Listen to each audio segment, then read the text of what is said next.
Resolved that minutes of regular council meeting of October 25, 2021 be approved. All in favor? Carried. And under agenda item 3, declarations of pecuniary interest, Councillor Hilsinger has declared with respect to Race to Zero as the applicant is a customer of her employer. And Councillor Nero has declared with respect to bylaw 2021-218, which is a collective agreement for Sault Ste. Marie professional firefighters. His brother was a firefighter until he retired. And that agreement covers that period. Any other conflicts to declare, council? Mr. Mayor, if I may. Yeah. Madam Clerk, perhaps I wrote the wrong agenda number. My conflict is in relation to the Tourism Development Fund application regarding the Canadian Snowcross Association, not Race to Zero. Okay. Thank you. Thank you. Thank you, Councillor Hilsinger. We'll make that adjustment. Okay, we can proceed, Madam Clerk. And I have a motion by Councillors Bezo, Allen, and Scott. Resolved that the agenda for November 15, 2021 City Council meeting and addendum as presented be approved. All in favor? Motion carried. And under proclamations, agenda item 5.1 is Louis Riel Day. Thank you, Madam Clerk. I have a proclamation here. Whereas the Métis Nation of Ontario honors Louis Riel as one of the founding fathers of the Confederation of Canada. Whereas the Canadian House of Commons passed a resolution in 1992 that recognized Louis Riel's unique and historic role as the founder of Manitoba and his contributions to the development of the Confederation. Whereas Louis Riel is also recognized as a leader who fought and died for justice and democracy for the Métis and Indigenous people. Whereas the Supreme Court of Canada and provincial courts have recognized the Métis people of Ontario as having strong historical ties to the development of Canada. Whereas the Métis Nation of Ontario continues to promote and to further educate fellow Canadians about their unique culture and contributions. And therefore, I, Christian Provenzano, as Mayor of the City of Sault Ste. Marie, do hereby declare November 16th, 2021 as Louis Riel Day in recognition of his and the Métis Nation people's historical and current influence on the community of Sault Ste. Marie and on Canada as a nation. And agenda item 5.2, No to Violence Against Women Day.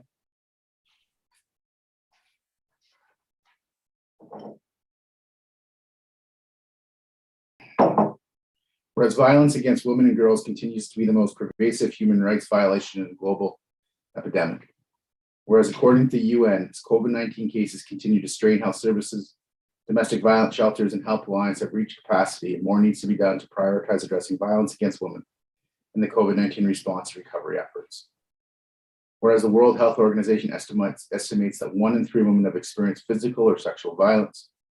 And whereas according to UNICEF, around 120 million girls under the age of 20 worldwide, about 1 in 10, have experienced forced intercourse of other forced sexual acts. And whereas more than 650 million women alive today were married as children, and 12 million girls are married before the age of 18 each year.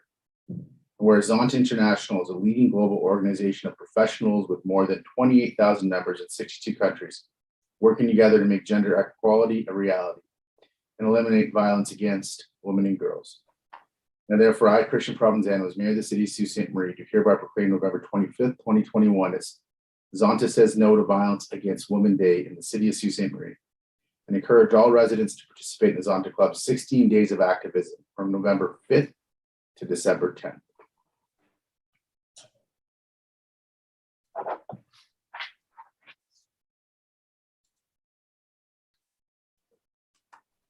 That will bring us to consent, and Councillor Shoemaker had asked that agenda item 6.3 be accepted from consent. And So there is also an amendment, amending motion with respect to 6.13 Northern Avenue improvements. So that will be accepted also. Okay, so 6.3 and 6.13 are accepted. Could I accept also, Mr. Mayor, the report on the additional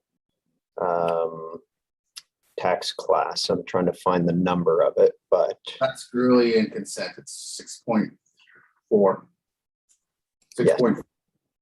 So 6.3, 6.4, and 6.13.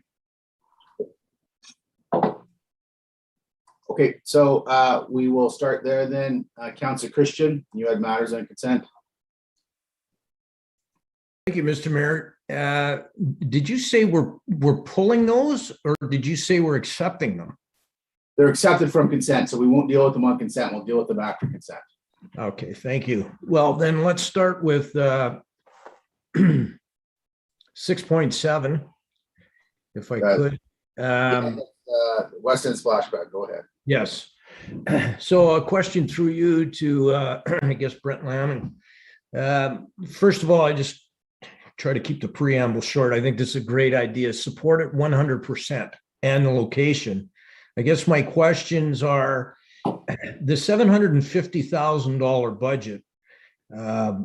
The original splash pad at Bellevue, thanks to Mr. Laming, provided me the update. I think it was around $500,000 to build that, and there was extensive infrastructure there, including a difficult time breaking through subsurface to get in what we needed to get in. My question is, why the $750,000 budget, a 50% increase over actual at Bellevue, when it sounds like there's already some infrastructure at Mansell Pool to begin with?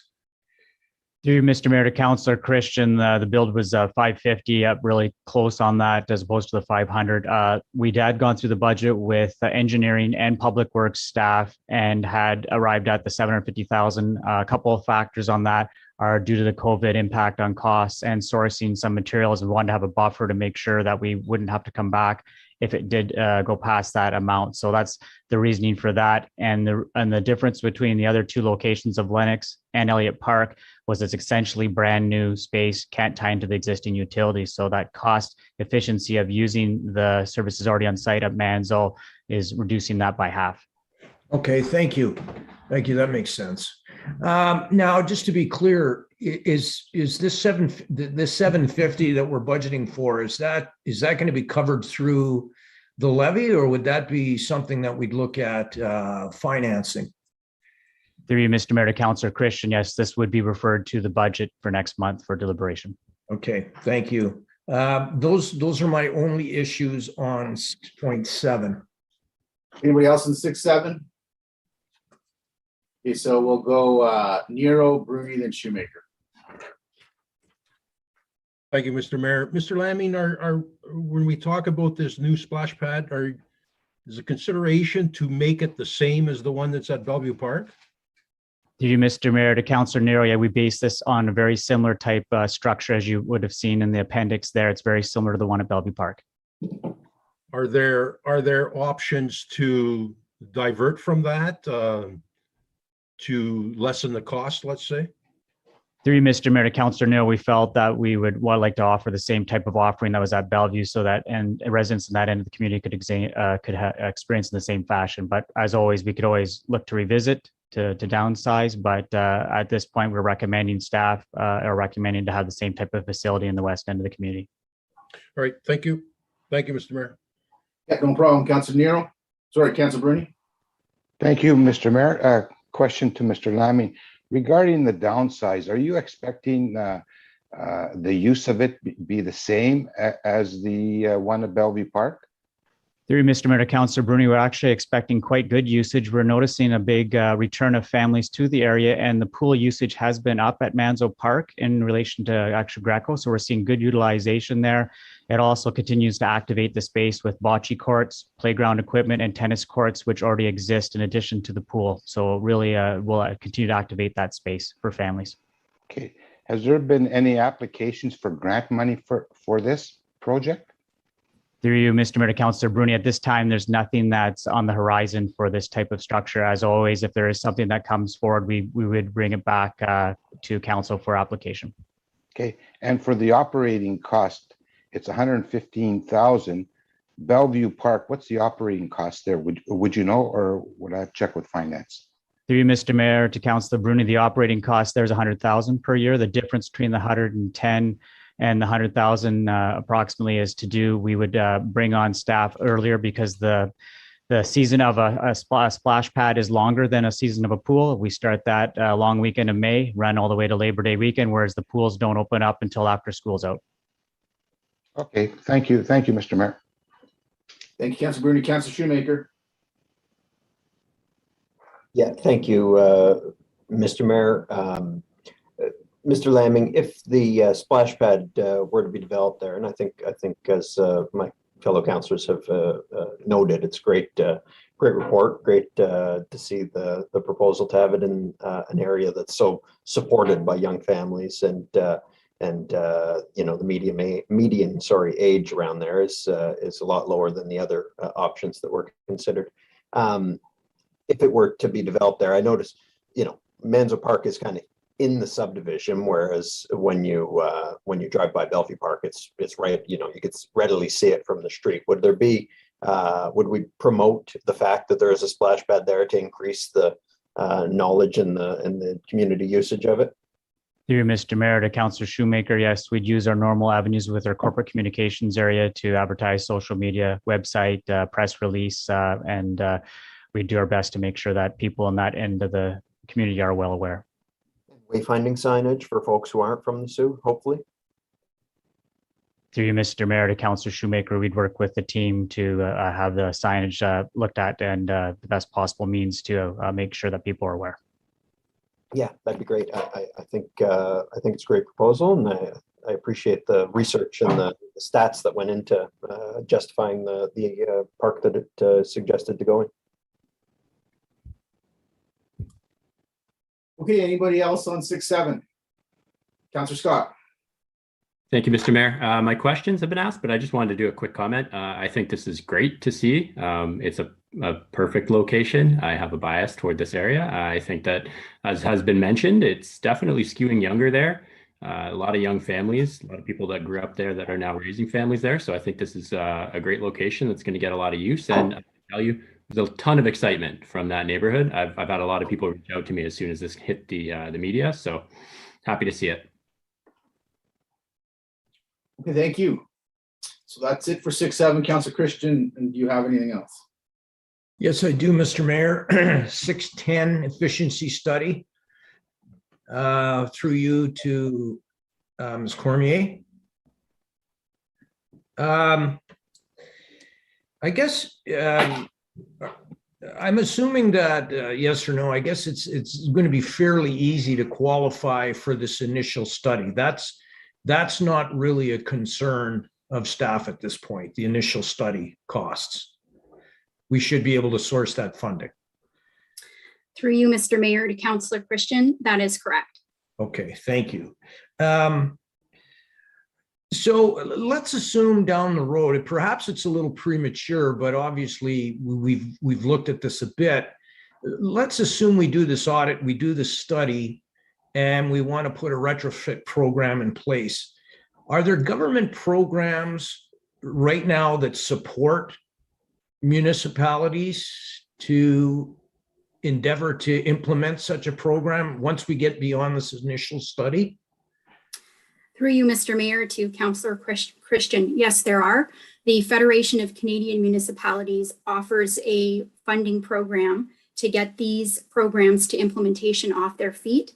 Other municipalities, such as the City of Halifax and the City of Toronto, who have had community retrofit programs for many years, are looking at alternative financing to maintain the longevity of these programs, such as looking at third-party lending. Okay, you've answered my last question, which are there any other municipalities that are currently implementing such a plan, and you've done that? So those are the only questions I have on 6-10. Anybody else on 6-10? Councilor Dufour. Thanks, Mr. Mayor. Just a quick question, Emily. Do you know if other similar studies have broken down the city into specific geographic regions instead of just doing the city writ large to help give us a better picture of our housing stock? Through you, Mr. Mayor, to Councillor Dufort, they have. Bigger cities, such as the city of Ottawa, have broken it down into different neighborhoods. This is something that will probably be addressed if we're successful in the funding. And we can, look at different types of housing stock for sure. That's definitely one of the key attributes of the study. If we'd like to take a look at different neighborhoods, I'm sure we could amend the scope of work as such. Great. Yeah, I think the geographic component of that will be really helpful for us to at least have at our fingertips while we make decisions for next steps. Thanks very much. I'll make a note of that. Anybody else then on 610? Is that it for you, Councillor Christian, or do you have any other items? One more, just 612, and it's very quick. Race to zero.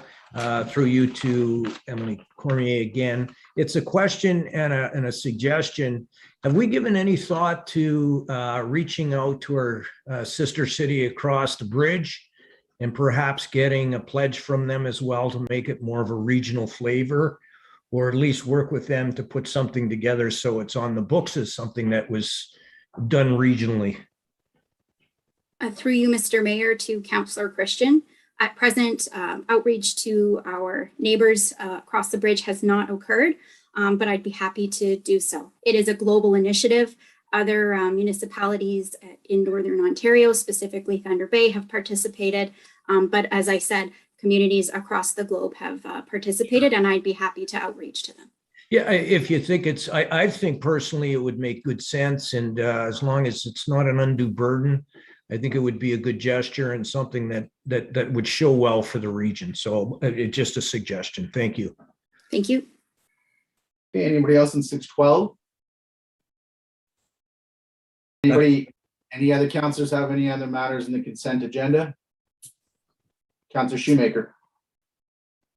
Thanks, Mr. Mayor. 6.8, Tourism Development Fund application for the Snowcross event. Go ahead. Through you to Mr. Anderson. Mr. Anderson, do you have any, I appreciate the report. What I would have liked, and what I believe you've probably got available to you, is information on what the expected economic benefit of the event is. Do we know how many hotel night stays there will be, the anticipated economic spend from the people attending the event, and any other information you might have in that regard? Absolutely. Through you, Mr. Mayor, to Councillor Shoemaker. We do have that information, and my apologies for not including it directly in the report. We're expecting about 800 visitors from out of town for this event. It's a 2-day event, or sorry, a 3-day event in late January, which is a period of the year where typically we are in a dip in terms of visitation. So it's a very important time of year for us to attract more people to the area. Generally, what we do in terms of determining the economic impact of an event is we'll take the number of hotel night stays and multiply that by visitation, and a rate of $150 spend per individual. So we're looking at roughly 2,400 visitor days, and that'll include hotel night stays. And when we look at the economic impact, we're looking at roughly $360,000 into the community. Okay, great. So that's the information that definitely I'm looking for. We're leveraging a lot more than the 15,000 we're putting in. That would be for future reports helpful to have initially, and I hope that that'll be a standard going forward. Absolutely. Thank you. Thank you, Councillor Shoemaker. Anybody else in 6.8? Okay, Councillor Shoemaker, do you have any other matters? Yes, thank you, Mr. Mayor. 6.16, the active transportation update. Yep. This is realignment of the hub trail, I believe. Yes, it is. Through you to Mr. Turco. Mr. Turco, the hub trail currently runs around Huron Street, and I understand that's the Huron and Queen is the intersection you're kind of trying to avoid there because of the awkwardness of it. But it also runs through the machine shop and kind of ends abruptly, I would say. But there has been discussion over the past number of years of connecting James Street area with the hub trail. And I'm wondering if we can accomplish both objectives if the path through the machine shop were continued along to Carmen's Way to assist those in James Street area to connect to the downtown and to bring anyone who is in the downtown area over to Carmen's Way, which is ultimately where the realigned hub trail that's being proposed leads to anyways. For you, Mr. Mayor, to Councillor Shoemaker, staff has investigated that option of continuing through the machine shop property and onto James Street.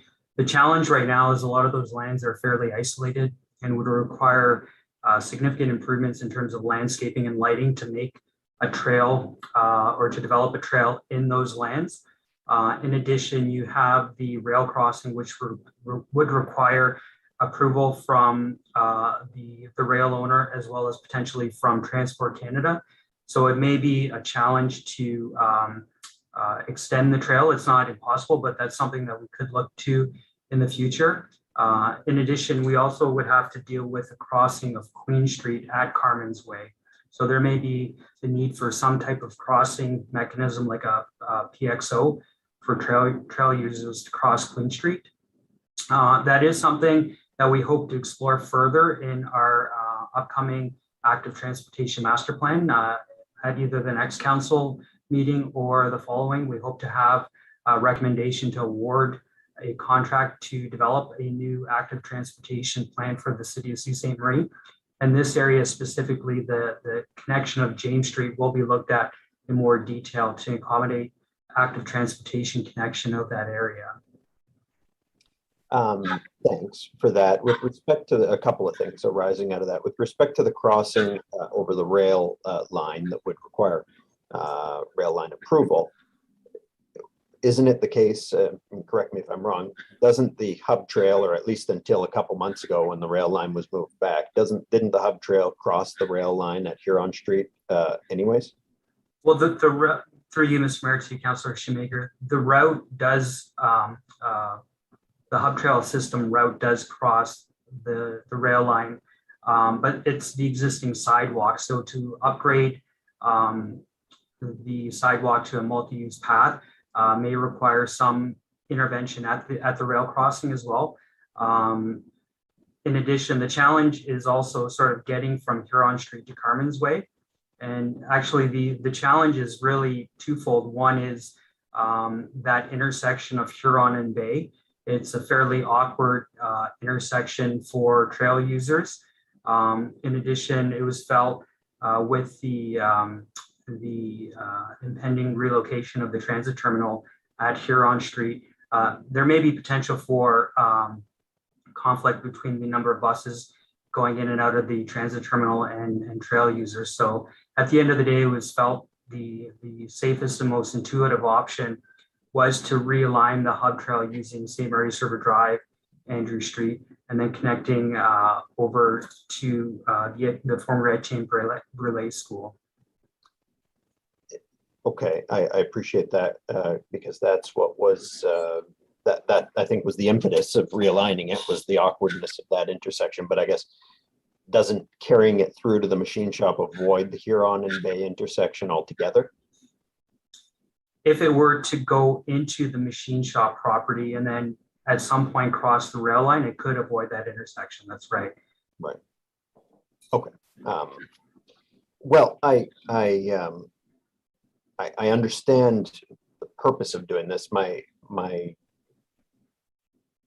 hope was that we could use the funding available, and I've said this on a number of occasions, to make a greater connection between the James Street area and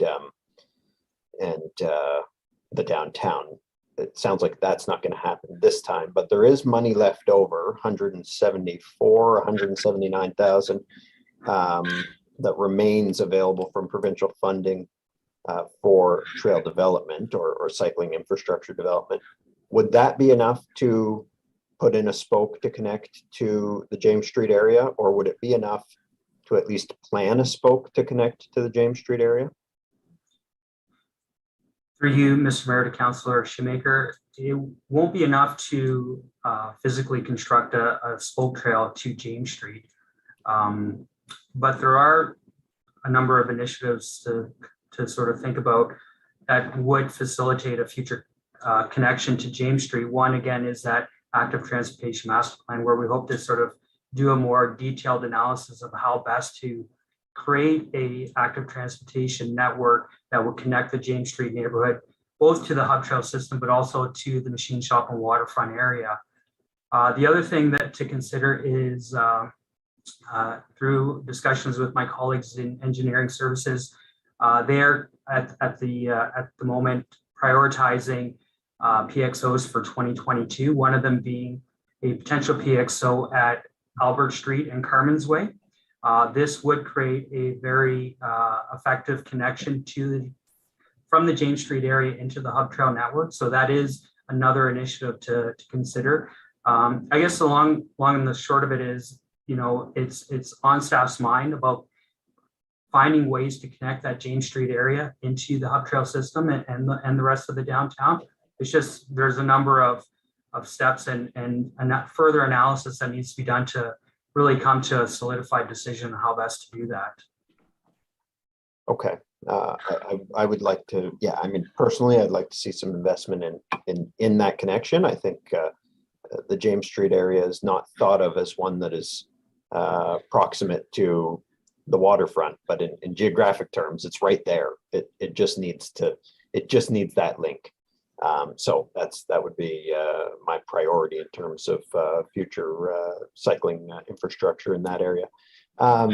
Last one on this, if the proposal as recommended goes forward and the hub trail runs up Andrew and down Queen, I know when we installed the PXOs at Queen Street and Churchill Boulevard and also over by Paisanos, there was a need to upgrade the PUC lighting in the area because it didn't meet the standard that's now required for PXOs, and that increased the budget for those crossings. Is that factored into this cost estimate? I don't believe the lighting specifically was factored in, but that's something that we're definitely going to look at as part of the detailed design of this section of trail, is the lighting on Queen Street to make sure that it is sufficient for accommodating a PXO crossing. Okay, and the project's being referred to budget. So will those numbers be available at budget time? We hope to kind of move forward with detailed design as quickly as possible. So we hope to update those numbers as soon as we can. Okay. All right. Well, I think that's a relevant consideration. I do remember it being quite an increase, a substantial increase to the lighting. So it matters to our deliberations. That's a comment, not a question. That's all on that issue, Mr. Mayor. Does anybody else have anything for Mr. Turco on 616? I do. Oh, sorry, that Councillor Hollingsworth, you just jumped in and you weren't on my screen. Let me move you there. Okay, go ahead, Councillor Hollingsworth. Okay, thank you. Through you, Mayor, just to pick up on Councillor Shoemaker's point about Jamestown. To you, Mr. Turco, I was under the impression that when James Street was being relooked at to have traffic going through again, past near the soup kitchen and so forth, I swear on our last term on the previous council that it was decided that we were going to hook up the St. Mary's paper plant, Tony Porco's area to the hub trail. I thought there was a very in-depth conversation about that on our last council. So it wasn't. I was under the impression that it was. Through you, Mr. Mayor, to Councillor Hollingsworth. Again, it's definitely staff's intention to create a better connection to the James Street neighborhood and potentially through the machine shop property. I don't think anything definitive was promised or determined. I think it was more of the idea of how best we can reconnect the James Street area to the waterfront and the downtown, but nothing nothing specific has ever been solidified. Really? Okay. I thought there was something that was solidified. Be interesting just to go back to the records, but okay. Again, just like Councillor Shoemaker, I hope to see this one day because it's such a great, healthy idea for the whole community. Thank you. That's all. Anybody else? Anybody else in 616? Councillor Bezuel. Just a comment, Mr. Mayor. I just want to say that both Councillor Dufour and I have been at the Shape the Sioux events that were held at the Soup Kitchen when we were doing the initial improvements to the James Street area. And just to reiterate that the plan is to connect the two as well. There's been a lot of discussions in terms of, bike rentals and all sorts of enhancements in terms of access to active transportation within the James Street area. And I know that conversation has continued, and certainly I can support Mr. Turco's comments that it's not as easy due to the trying to cross Carmen's Way, and that's been part of the discussion in terms of safety and costs. But that certainly has never stopped being part of the conversation with connecting the hub trail into the James Street area in terms of the whole Anna Marinelli Park improvements and all that sort of thing when we've been in discussions. So just want to confirm that those discussions are still ongoing and certainly supported and part of any type of hub trail within that ward confines. That's it. Anybody else in 616? Before we move on, Councillor Shoemaker, my daughters are watching, and I promised them in advance of the meeting that I would say hi to them. My wife has pointed out to me that I have forgotten to do that thus far in the meeting, so I do want to take a second to say hi to all of Isla, Chloe, and Alice who are watching since the beginning of this and waiting for their hello. So that's why you saw me wave earlier. Anyway, Councillor Shoemaker, do you have any other matters on consent? Other than happy birthday to your daughter who had a birthday just the other day, I think.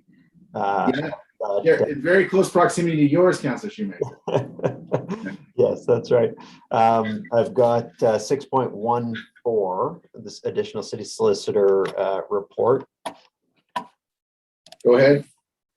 Through you to Ms. Fields, if she's on the line. Karen, the report, thank you for the report. I think it sets out some helpful information. What is less clear to me, I mean, you set out what we've spent on external counsel, what could be, potentially changed versus what wouldn't change. But is there a dollar figure that if you had another solicitor hired, you could, use that money to put towards the remuneration of a new lawyer? Is it the total number that may change, or is it a quarter of that? Is it a fraction of that? Through you, Mr. Mayor, to Councillor Shoemaker, I think it depends from year to year what we see on our plate. To be honest, we might get something if we had a large litigation matter that we couldn't deal with in-house. Those numbers would change. But if you take a look at the numbers that I put, if you add the numbers that we've spent through POA and legal, you'll notice in the year that there was the pandemic started, so March of 2020, we had, it was pretty closed in the courts in the POA. So we had our solicitor, our prosecutor working full-time up in legal. And you can see the numbers are quite low because we're able to deal with everything that was coming in in-house, as well as dealing with all the pandemic legislation that was coming in. So that's kind of an example of it. If you look at 2018, the numbers are very high. That represents one arbitration matter that was going on. So that's what I mean. If something were to happen that we can't control or we can't deal with in-house, the numbers could go back up again if we need to seek outside counsel. Okay, but there is, at the very least, some percentage of the amounts that you would probably be able to put towards the remuneration for this additional solicitor. Yes. Okay. Okay, well, I think the report's helpful and obviously you've laid it out very clearly, the need for one, and on to budget next month. Thank you. Councillor Dufour, are you speaking to 6.14? If that's okay. Yeah, go ahead. Great, thanks, Mr. Mayor. Yeah, I just wanted to follow up on some of Councillor Shoemaker's questions and comments there. Thank you, Ms. Fields, for the very detailed report. Obviously, this was generated from a motion that I put forward. I think it outlines quite well the need. Unfortunately, as Councillor Shoemaker has kind of pointed out, it doesn't end at a very specific year-by-year dollar figure in order to help justify the initial cost. I guess more of my comment on this, and I'd like your thoughts, Mrs. Fields, is that what is unable to be articulated in the report is what the cost to the municipality of having delayed enforcement of our bylaws, what that costs to the city as well. I think it's a difficult position for I'm sure yourself to be in, as well as myself to be making this argument, because it's not a very straightforward line by line item in our budget, because it includes all of the places and all of the areas inside of our city that maybe not be getting the kind of service if it would had we had another prosecutor attached to these kinds of cases. So I'm sorry, there's not a question in there for you, but I do appreciate your report. I think that, as we go to budget and talk about the externalized costs of something like a lack or I guess the pinch point is, I believe, the word you used in your report. I hope that the rest of my peers kind of broaden the scope of how they're looking at the issue to also include those externalized costs to your department and to the whole city. Thanks, Ms. Fields. Thank you. Okay, anybody else on 6.14?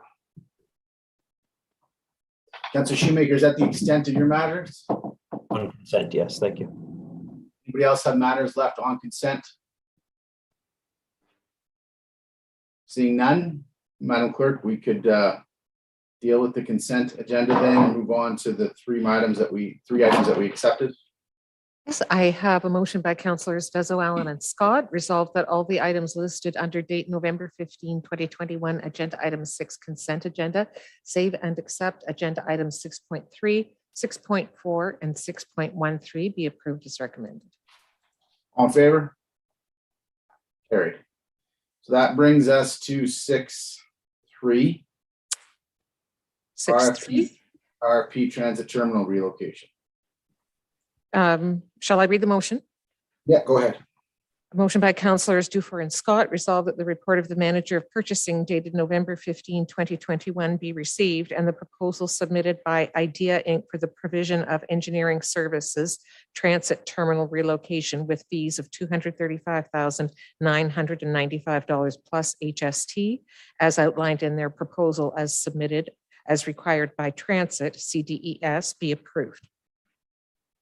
Okay, Councillor Shoemaker, you asked that this be exempted, so I'll start with you, and I see Councillor Bruni's hand up. I'll move to him. And then Councillor Christian. Thanks, Mr. Mayor. I pulled it so that I could vote against it. I didn't have more to say other than I voted against doing the environmental assessment to see about moving the terminal from its current location. I voted against redoing the roof at the bus barn because I thought that the better place for the bus barn was up on Sackville Road. I voted against moving the terminal from the corner of Dennis and Queen to the corner of Queen and Huron, and I'm voting against issuing the contract for the design and engineering required to do so. Okay, Councillor Bruni. Thank you, Mr. Mayor. I don't know who to direct this question to, but regarding the submission, why was it late?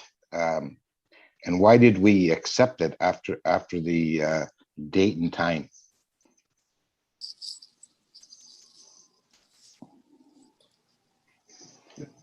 Mr. CEO, who are you going to direct that question to? That can be directed to Ms. Shell, our CFO. Okay, Michelle? Thank you. Through you, Mr. Mayor, to Councillor Bruni. Both bids were actually late. They were not received on time. So when they are late and they don't come in on time, they're considered an irregular bid. So as per our policy, when there is no bids, which in this case, because both bids were late, there is no bids, we can use a non-competitive method in order to review and award the tender.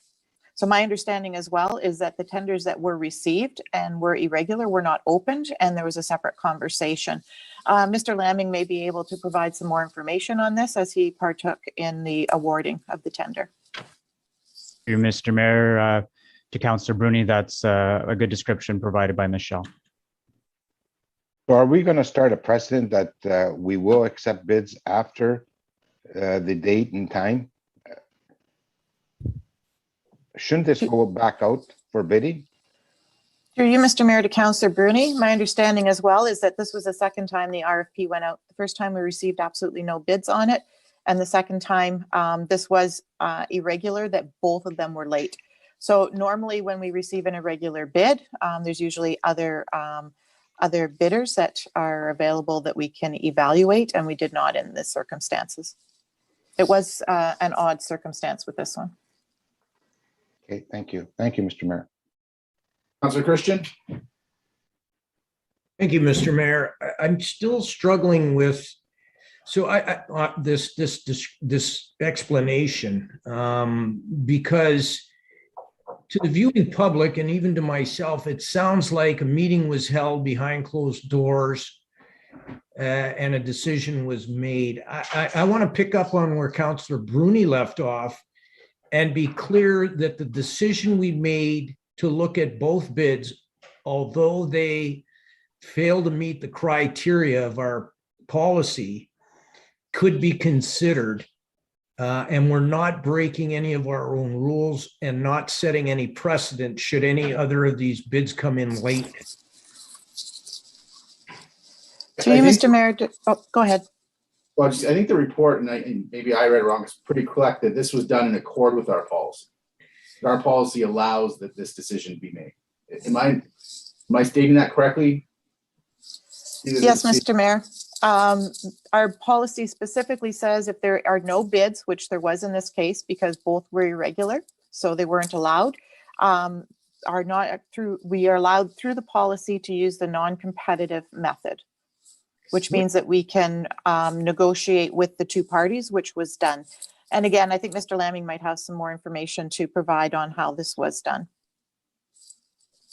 Yes, I'd like to hear that. Through Mr. Mayor, to Councillor Christian, further to what Michelle has stated, when the non-competitive process took place, we looked at both bids that came in and we used our evaluation criteria to review both in the same fashion we would if it was normal. We have 7 sets of criteria that are utilized. And in this case, it was compliance to the requirements that were put forth in the RFP, the understanding of the requirements, the experience of the proponents, the solution provided, the references provided, the timeline, and the pricing. So it was a fulsome review like we normally would complete. Now, to follow up on that, was there any other means of correspondence with the two vendors in light of the fact that both were late to find out why or to clarify anything? Since it was non-competitive, would that open the door to a conversation, and did it take place?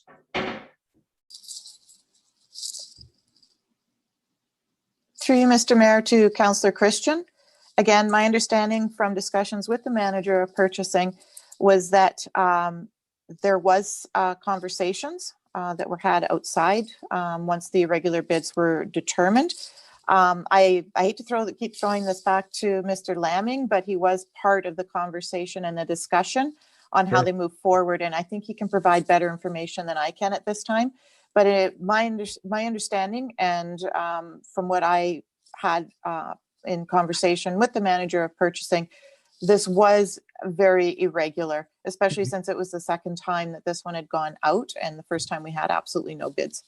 And my apologies for not directing the question specifically to someone. I'm just asking the question. So perhaps Mr. Lamming could respond to that.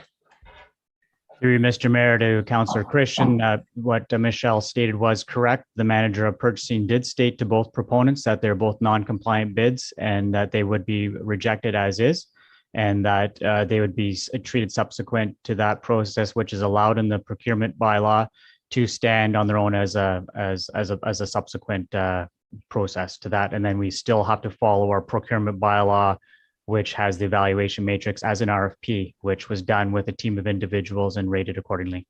Thank you. Just, do we know offhand how many vendors of record we have for this type of service? Just trying to get a sense. We only received 2 on the second round. I'm just wondering how competitive or what the environment, put some context to the situation. How many vendors of record do we have? And I'm not sure who to direct that question to.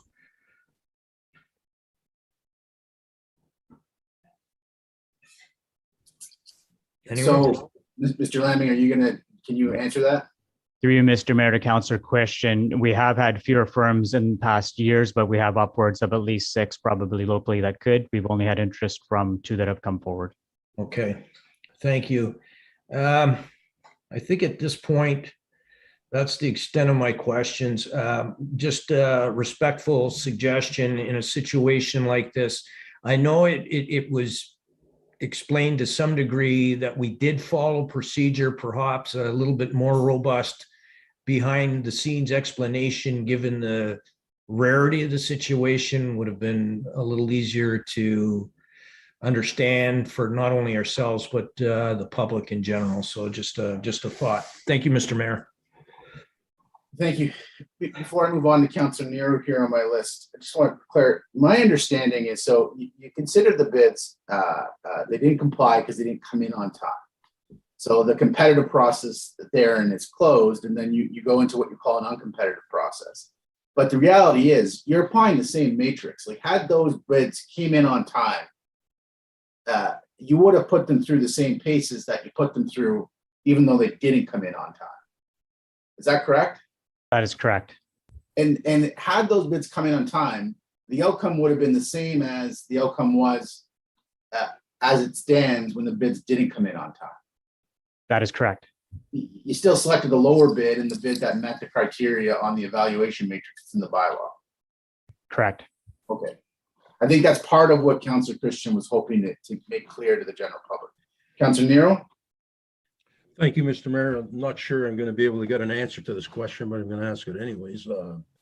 I'm just kind of curious as to why there doesn't seem to be, because it went out twice, doesn't seem to be a lot of interest in taking on this proposal. I think that's a really good question, Councillor Nero, and I think it's something that we have to be sensitive to, especially if you're considering re-tendering it. There's a few dynamics that are at play. I'll let the CEO speak to those. Part of that is the size of the work, and the smaller work's not as attractive to bid on. And there's a ton of pressure in the market right now. And the consultants that are doing this work they're real busy. And we risk not getting responses or getting more expensive responses. Mr. CEO? Through you, Mr. Mayor, to Councillor Nero and all of council. Yes, that's correct. It's our understanding in conversations with the consultants that are local and otherwise, and we're seeing this in other projects as well. They are very, very busy. And I think they're seeing some of the same crunches as we're seeing with business throughout the community in not being able to have enough staff on, and certainly the number of projects that they are looking at, they're very stretched to be able to meet the demands. This wasn't the most high value project, and we certainly think that was a factor in not receiving much interest. I can understand. I can understand those reasons. I just hope that there was nothing in the project itself that was keeping people away from tendering it. Thank you, Mr. Mayor. Any more comments on 6.3, Councillor Dufour? And then Councillor Hollingsworth. Thanks, Mr. Mayor. Just in answer to Councillor Nero's question, and in my own, day job of experience, I can definitely speak to the fact that all areas of the construction industry are quite taxed with demand right now. That goes from your engineers to your truck availabilities to then your direct construction servicing companies. So to see engineers not bidding on what is a smaller level job is not a huge surprise. I think if we talk to Freddie in the building department right now, he could probably point to quite a few different building tenders that have also had to be reissued a few times in order to get competitive responses. So I certainly, despite the irregularities, support staff following our policy and approving this bid. Thanks. Councillor Hollingsworth. Thank you. I do appreciate the reasoning, but I'm disappointed. So question two, I guess, Mr. Laming, is can you just refresh everyone's memories? What is the process? I mean, how do we send the tenders out? How do we notify people that this tender is available for bidding? Does it stretch all throughout Canada? Does it just stretch throughout Ontario? Can you just touch on that process, please? Through Mr. Mayor, to Councillor Hollingsworth, our purchasing area has a number of ways that they advertise this. They utilize our process with our city website, local media, to advertise construction associations, and it depends on what type of project it is. But for this size of project, it's mostly would be local firms that would be bidding on something of this size. So you mentioned that about 6 or 7 vendors you have used in the past. Are those 6 and 7 vendors approximately, are they all local or are they Ontario? Can you just give me a sense? I believe obviously supporting local, and we talked about that over and over again. Don't get me wrong, but can you just comment on those 6 or 7 vendors? Are they here? Where? Through you, Mr. Mayor, Councillor Hollingsworth, the vendors indicated and the purchasing manager could provide exactly the vendor of record to you, but those would all be local firms within the Sault Ste. Marie region. Okay. And again, being in the construction business, I do appreciate everyone is absolutely swamped. But I am disappointed that it's just 2 bids. I feel that maybe the process should be reviewed. And the only reason I say that, even before COVID, we've had in my previous council terms, sometimes we've only had 2 bids or even 1 bid or 3 bids. So I can't say it's always due to COVID. I think the whole process needs to be reviewed, but that's all at this time. Thank you. Okay, anybody else in 6-3? Okay, the clerk has read the motion, so we don't need it read again. So just we'll have a show of hands, and please leave your hands up so I can get a good tally on it. We're going to go, you have your e-scribe vote, so please cast that, but in favor. So Councillor Christian, Councillor Dufour, Councillor Venezuelan, Councillor Hilsinger, Councillor Bruni, Councillor Hollingsworth, and myself. Opposed. Councillor Nero and Councillor Shoemaker and Councillor Scott, so it carries.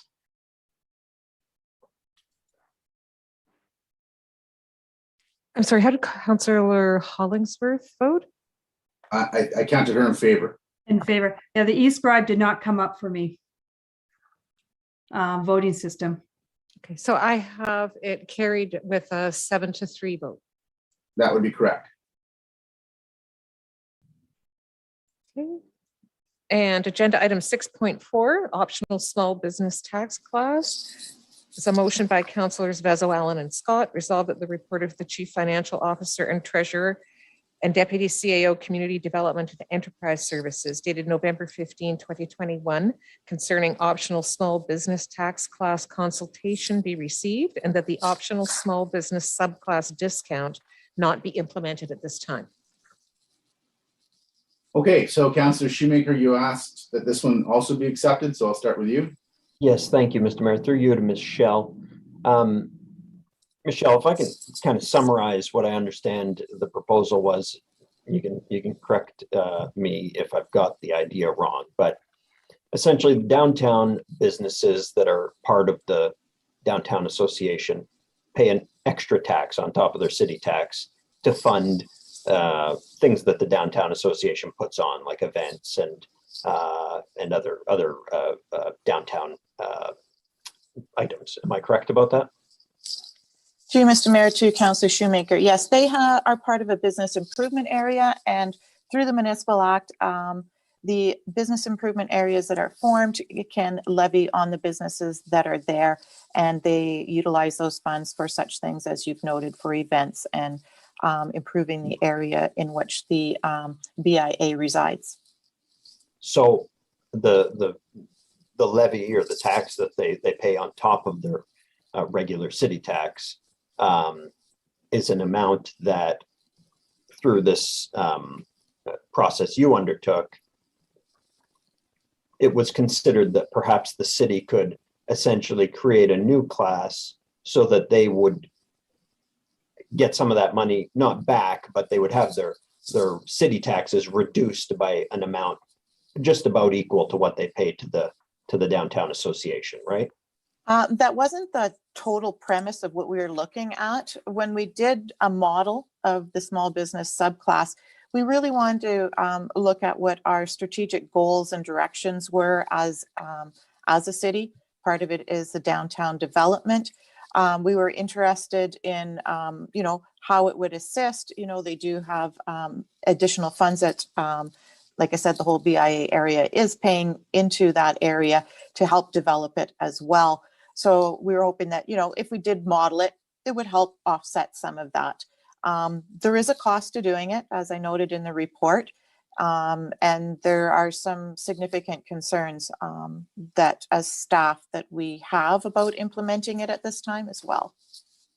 So the cost, if I read the report correctly, was just under $200,000. We don't have an administrative cost because right now this was a very high level model that we were looking at to get some feedback on it. We were looking at, based on the property types that we were going to include and within the BIA area, we looked at the part that would be the municipal portion was about $100,000. And like we said, it would help to offset some of those costs from the BIA. But by doing that, you're also decreasing the amount that is available to assist the BIA, because we're decreasing those taxes as well. But it was an interesting consultation. I know I'm getting a bit off your question here. There was a lot of outreach, but very little response that we got back from it. Which was kind of surprising. But one of the biggest premises that we got from the people that did participate is that there seemed to be most people didn't seem to want to add the additional tax burden to others. They liked the idea. They thought it was a great tool, but most seemed to be in agreement that an additional tax burden should not be put on others. And were most of the responses you got from downtown merchants, or was it from the, outside of the downtown? We only had 15 people that attended. We did have the Chamber of Commerce, Rory Ring participated in the first one, and we did have several members of the Downtown Association that participated, and both had indicated that they reached out to their members and had encouraged them to participate in this as well. Okay. I guess the part I'm struggling with on this one is the way the system's currently structured imposes on fairly limited number of downtown businesses all of the cost of downtown events and development. And the city plays a relatively insignificant role in those, in administering those expenses. I know Councillor Venezuelan's on the board, but in terms of council as an entity, we play a fairly limited role in downtown association business and events.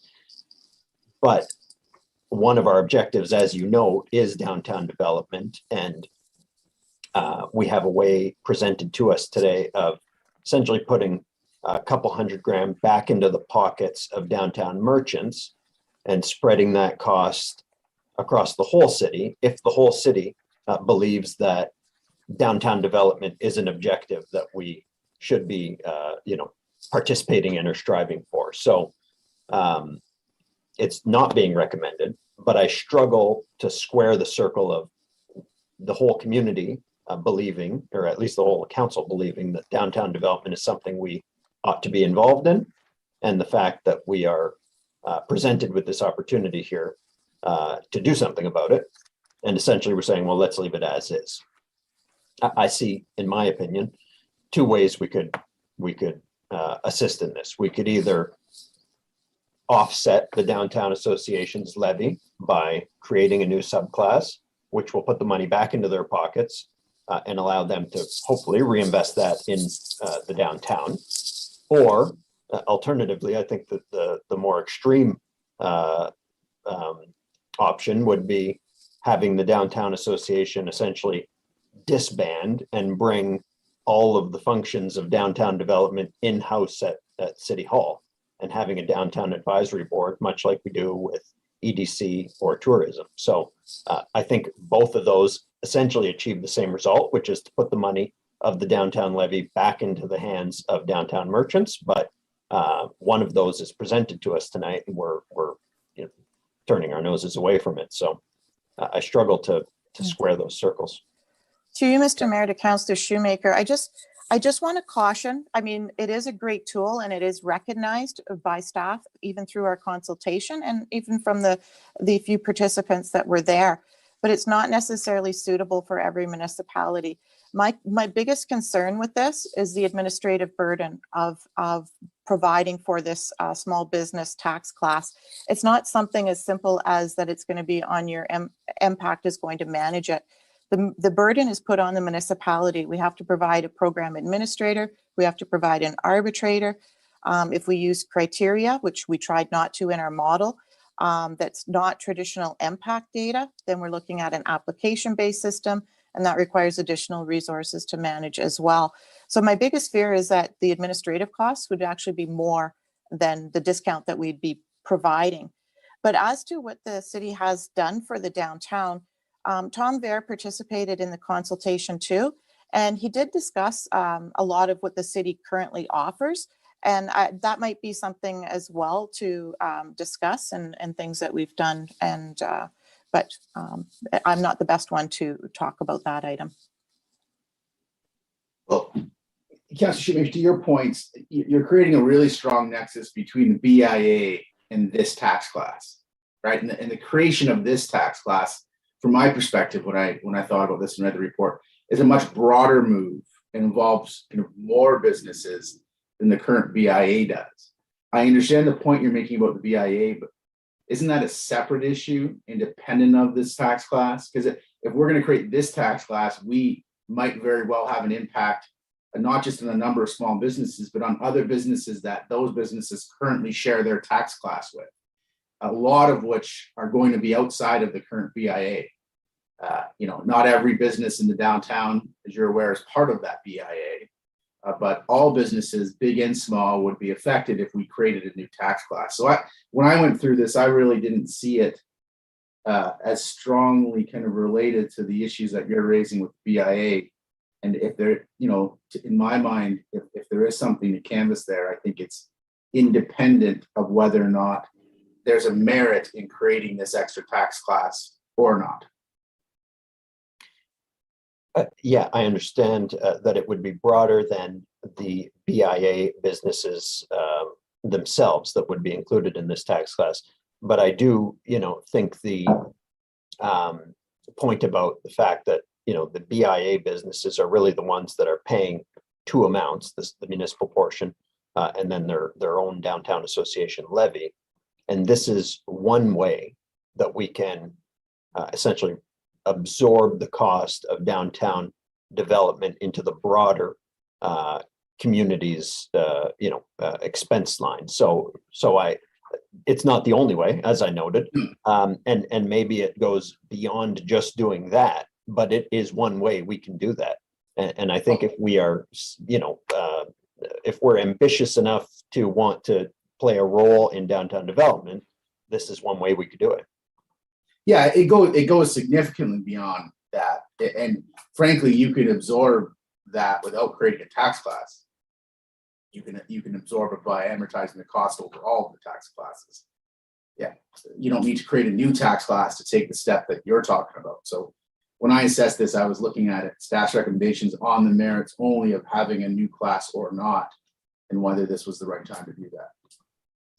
You're seeing it as maybe an opportunity to address a secondary matter. Exactly. And I don't think that I think that it presents us an opportunity to do that, and it's not at this point worth refusing it outright.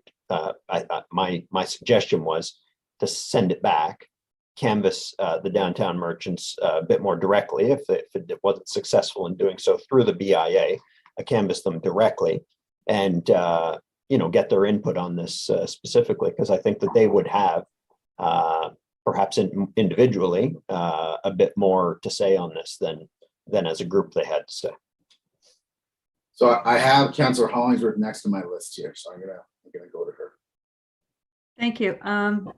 A few questions. Going back to, I guess, is Mr. Vare on the line? I expect he is. Yes, I am here. Okay. Through you, Mayor, to Mr. Vare. Shelley shall comment on that. There are some, how can I say, some discounts, opportunities for current small businesses downtown. And I believe that we still have certain grants that small businesses can apply for. For example, I think there's one grant if you want to improve your facade, your storefront, or even inside your store. I believe businesses can apply for that grant. Does that still exist? And Mr. Vare, can you comment on any other grants that these businesses can apply for, which helps them? Through you, Mr. Mayor, to Councillor Hollingsworth. The facade improvement grant is just coming to an end. That program was funded in part with some funding from NOHFC. And so I believe we've exhausted all of the funding that was allocated to that portion of the downtown improvement program. So with that said, what we did talk about with the businesses in our consultation were some of the support services that are offered to businesses now. We do have the Community Development Fund. We do have the Downtown Improvement Program, CIP program, which relates to certain types of development, residential development in the downtown. And then we have the services offered through our economic development team and the Millworks Entrepreneurship Center, and some funding programs that they administer, as well some funding programs that are available through the Sault Ste. Marie Innovation Center that assists businesses, moving online and different types of aspects of their business operations. So we walked through a number of different support services that are available from the Innovation Center and our economic development team, and provided options for businesses to also consider as they look at advancing. Okay, a couple of questions. You said the one grant is coming to an end. Are you thinking of coming back to council to see if we can extend it, or maybe just reintroducing it? Are you thinking of trying to save this particular grant? Through you, Mr. Mayor, to Councillor Hollingsworth, it is something staff are looking at now. That particular program, that was the second round of funding that we had received in partnership with NOHFC. I don't know that we'll be available to leverage funding with NOHFC for that particular program again, but we are exploring different options to try and assist businesses and also look at ways that help to improve the downtown area. Okay. And I know that this particular resolution is talking about, the tax idea, but I still think this is a wonderful opportunity to get the information out there, to publicize about all these other widely available tools for our small businesses that are in downtown. You mentioned that we have so many opportunities. How do you advertise all these other widely available opportunities? How are you promoting them to the businesses downtown? Through you, Mr. Mayor, to Councillor Hollingsworth, certainly we use this opportunity when we were doing the engagement with the businesses to run over these programs. Our economic development team just ran a virtual funding forum for local businesses, which was very well attended, and the team ran through these programs and what's available to them. We have the information on our city website, and certainly we're always looking as staff for ways to, continue to promote and make people aware of these programs, whether it be our direct one-to-one outreach of our staff or any communications that we have going out to broader audiences. Okay. May I, through you, Mr. Mayor, may I suggest in the future, maybe in the new year, we can have Mr. Vera report back to us on all these wonderful Wiley opportunities available and how well they are being used and who has used them. I just think I'd personally like to hear a report back on that, if I may make that suggestion. And I do have one last question. Mr. Vera, are people obligated to join and be a member of the Downtown Association? And if they don't become a member, they're not obviously paying the Downtown Association fee. Is there obligation for a small business downtown to join? That's determined based on geography, Councillor Hollingsworth. The BIA has a very specific area, and if you own property within that area, you are obligated to pay that tax for the business improvement area. Oh, okay. And a final question, thank you, to through you, Mayor, to Ms. Shelley Shell. Ms. Shell, did we ever explore the opportunity of giving new businesses, small businesses, a discount on taxes that gradually, for 5 years, that gradually comes to the existing level of taxes? I thought we were talking about people that are just going through a startup business, they get a discount, and then eventually over a couple of years, they graduate to the regular level. Was that explored ever? And can we explore that because of the Municipal Act may prevent us from exploring that? Through you, Mr. Mayor, to Councillor Hollingsworth, I think what you're referring to are the community improvement plans. So right now we do have a couple, economic growth community improvement plan, the rental housing community improvement plan. I'm not sure if any of those are specific to brand new startup businesses, but I do not know off the top of my head whether or not we could offer this to a new business in a specific region. There's specific guidelines on how CIPs can be implemented, and if I recall, they have to be approved by the province as well. Perhaps Mr. CAO has further information that he can provide on CIPs, or can direct to somebody else that has more knowledge on that. Before we actually go to someone else on that, I just want to point out we're really getting off the substance of the report. So I don't want to talk about CIPs. Like, the substance of the report is creating a new tax class for small businesses. And I want to just refocus council on that, so we don't spend too much time on talking about ancillary things that are independent of the report. Back to you, Councillor Hollingsworth, if you have any further questions. No, I just think it was a good time to basically promote all these other Wiley opportunities for our small businesses. Even though I might have gone off subject, it's a perfect time to promote it, because many community members are listening to our council, and I just want to use it as a time to say there are great tools out there. That's all. Thank you. Thank you. Anybody else in 6-4? Councillor Dufour. Thanks, Mr. Mayor. I just have a quick question for Michelle. Michelle, thanks for the report. I can certainly appreciate the staff concern with project administration, especially for the generation of an entire new tax class.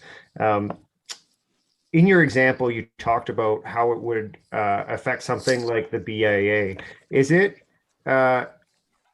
Is council allowed to take a portion of the BIA levy and just simply add it to the general levy without consideration for, which portion of the BIA levy was corresponding to which business? Mr. Mayor, to Councillor Dufour. No, the BIA makes their own levy, and they provide it to the city to collect on their behalf for the members of the BIA area. So it isn't something that we could just as a city add to. I mean, there's always like was discussed before, utilizing grants for specific areas, like was done for the facade improvements downtown, etc. So there are different means of doing it outside of a new subclass. Yeah, okay. Thanks. Perhaps I'll save my further questions for maybe when we have a report that maybe directly asks for more discussion about downtown development. But until then, I'm happy to support staff's recommendation for the small business tax class. Thanks. Thank you. Anybody else in the small business tax class? Councillor Bezo-Malin.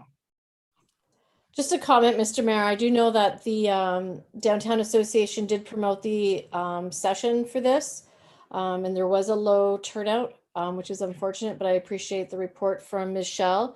And I just wanted to comment on Councillor Shoemaker's comments that if we lowered the tax class, that more businesses might be able to benefit. There's many small businesses that are they're leasing the space. So they actually would not have any sort of benefit to any decrease. And it would only be your business owner. So it's your building owner that is part of the BAA, as the mayor indicated. And it's Queen Street from Pym to Dennis, so that viewers are aware. So I certainly support it. And I do know that it was well publicized to the membership, which would be the building owners, which would benefit. And just further to comment from Councillor Hollingsworth, if you go to suedowntown.com, there is a whole site that says our programs, which include funding as well. And there's always a lot of communication for special funds that come out. So people just have to take the initiative and look for that. Thank you. Okay, thank you. Anybody else in 6-4? The clerk's already read the resolution, I believe, Madam Clerk, at the outset. Did you not read it? Yes, I did. And the vote is open. There's just a few councillors I'm waiting for. So all in favor for the public record here? So in favor, we have myself, Councillor Christian, Councillor Bezo-Malin, Councillor Hilsinger, Councillor Bruni, Councillor Nero, and Councillor Hollingsworth, and Councillor Scott. Opposed? Councillor Shoemaker. That is what I had as well. Okay, great. So that brings us to 6.13. Northern Avenue improvements, increase in budget. There's an amending motion, I believe, Madam Clerk. So yes, there is. I'll read the main motion, and then I will read the proposed amendment. The main motion is by councillors Dufour, I'll make it Scott, because Councillor Gardy isn't in attendance. Resolved that the report of the Manager of Design and Transportation Engineering dated November 15, 2021 concerning Northern Avenue improvements, increased project budget be received, and that the engineering fee limit and Crescent Engineering's agreement for the Northern Avenue improvements be increased by $65,000. Further, that $150,000 be redirected from the McDonald Avenue Stormwater Management Pond to this project. And the motion by councillors Bezo-Malin and Dufour to amend is resolved that the words redirected from the McDonald Avenue Stormwater Management Pond to this project be deleted and replaced with the following words: designated from the 2022 Capital Transportation Program. Okay, so let's start with the proposed amendment. Who would like to speak to that? Councillor Bezo-Malin or Councillor Dufour? Councillor Bezo-Malin unmuted first there, Councillor Dufour, so I'll start with her. I think the McDonald Avenue Storm project has been really critical, and it's been a difficult process. I know Mr. Rimmel can comment to that in terms of the infrastructure, and we want to make sure that it all gets done in a timely fashion. I mean, we've all received those many messages about the Elizabeth Street stairwell. I mean, and that is part of that project. So I think it's critical that we keep funding in place for that and move forward with Northern Avenue from the capital project. And I'll let Councillor Dufour speak next on that. I don't have anything further at all. Councillor Dufour. Thanks, Mr. Mayor. The amendments just, I mean, it's implied in staff's report that the $150,000 coming out for Northern Avenue this year will be replaced in 2022 in a way that won't cause any delays. We just wanted to reassure our constituents with having that motion read that specifically, even though, again, I know it was staff's intent to have those funds replaced in 2022. This way now it's in the motion, and everybody's on the same page, and constituents can be confident that when the time comes around for McDonald Avenue in early 2022, that $150,000 will still be there. Thanks, Mr. Mayor. Thank you, Councilor Dufour. Council, do we have any questions on the amendment? Can we have a vote on the, Councilor Shoemaker, you have a question on the amendment? Yes, thanks, Mr. Mayor. I think I understand Councilor Dufour to be saying that there is no change in reality to where this money is coming from, just in terms of how it's set out in the motion itself. But could we confirm that from staff, I guess? Yeah, so staff had indicated the money would essentially be moved back, but they didn't, that's an implication of the report, and it's not specifically identified in the motion. So I think the ward councilors wanted to make sure the motion just was clear that the money would be moved back. Mr. CEO, did you want to speak to the matter?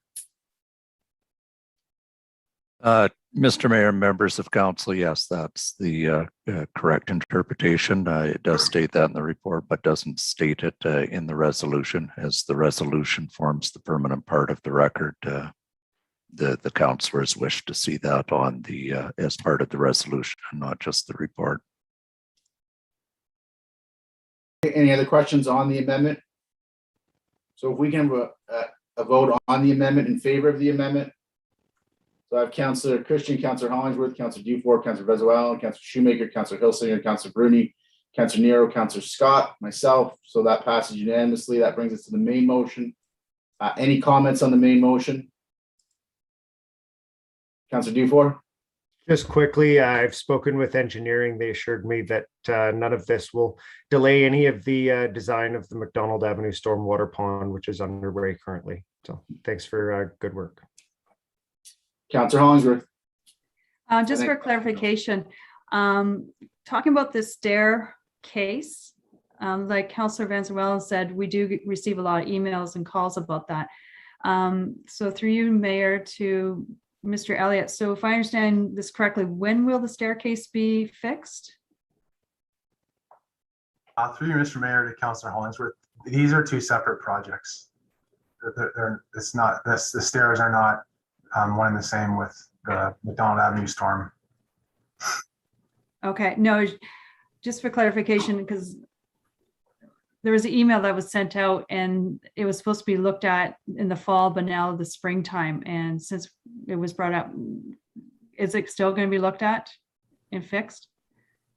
Through you, Mr. Mayor, to Councillor Hollingsworth, that project's moving along. I don't know if we want to talk about that right now, but no, that's all I want to know. It's moving along. Okay, thank you. Okay, so we, Councillor Nero, you're next. No? Okay, so vote on the main motion then, all in favor? So in favor, Councillor Christian, Councillor Hollingsworth, Councillor Dufour, Councillor Vezoel, Councillor Shoemaker, Councillor Hilsinger, Councillor Bruni, Councillor Nero, and Councillor Scott, myself. So that passes unanimously. Thank you.